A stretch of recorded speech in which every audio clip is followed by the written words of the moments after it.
વિધાનસભાના અધ્યક્ષ અને થરાદના ધારાસભ્ય શંકરભાઈ ચૌધરીએ શું કહ્યું? થરાદમાં ભાજપના કાર્યકર્તાઓ હોય કે કોઈ પણ સામાજિક આગેવાનો હોય, એમને કોઈ પણ જાતની તકલીફ ના પડવી જોઈએ. સાંભળો શું કહ્યું શંકરભાઈ ચૌધરીએ પોતાના મત વિસ્તારના લોકો માટે. તો સમજી જાય કે અહીંયા કોઈ પણ આગેવાન કાર્યકર્તાને પ્રજાને કોઈ પણ પ્રકારની મુશ્કેલી પડી તો પછી કાયદો કાયદાનું કામ કરશે. આ વાત મારે કહેવી પડે એટલા માટે બધાની હાજરીમાં કહું છું. અને સ્વભાવ અને ઇતિહાસ બધું બધાએ સમજી જવું પડે. ઇતિહાસે જોઈ લેવો પડે, સ્વભાવે સમજવો પડે. જે પ્રેમ અને લાગણી રાખશે એના માટે 4 વખત નમવાની તૈયારી.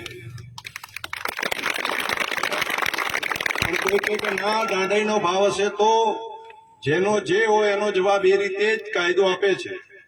એટલે આ બાબત જે સમજતા ના હોય એ લોકો સમજી અને આગળ વધે.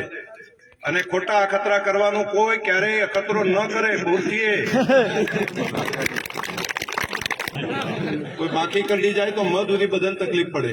તો આ બાબત બધા જરા જોઈ વિચારીને બધા કામ કરે એટલી વાત પણ મારે કરવાની હતી. એટલે બધાની હાજરી મારે હું પ્રેમ અને લાગણીથી તમને બધાને આભાર માનવા માટે તમારો આવ્યો છું. પરંતુ આ બાબત પણ મને લાગી કે મારે દુધવા ગામમાં થોડી કહેવી પડે એવું લાગ્યું. એટલા માટે કહું છું. અને હું ધ્યાન પણ રાખીશ અને હિસાબ પણ રાખીશ. ખૂબ પ્રેમથી તમે બધાએ ખૂબ મને લાગણી આપી, પ્રેમ આપ્યો.